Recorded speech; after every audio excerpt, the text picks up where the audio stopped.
Het is buiten behoorlijk aan de temperatuur. Op zich niet verkeerd, maar voor sommige vaak kwetsbare mensen kan het erg vervelend zijn. Zeker als je thuis geen airco hebt. Daarom bedacht het dorpscentrum van Henksdijk een oplossing. We hadden bedacht omdat we hier airco in dit gebouwtje hebben en op dinsdag ook altijd koffie drinken met de mensen, dat er misschien mensen zijn die warm thuis zitten en een beetje verkoeling zoeken. En dus openen ze de deuren op dagen dat het boven de 30 graden is. Niet zozeer om daadwerkelijk veel te doen, maar vooral om de mensen even uit de warmte te houden.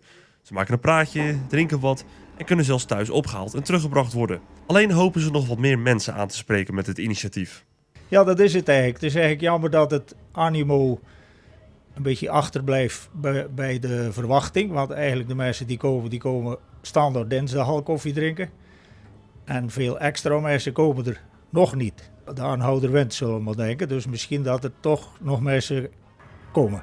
Woon je niet in Henksdijk, maar ben je wel in de buurt en wil je eens langskomen? Ook dan ben je volgens de vrijwilligers van harte welkom.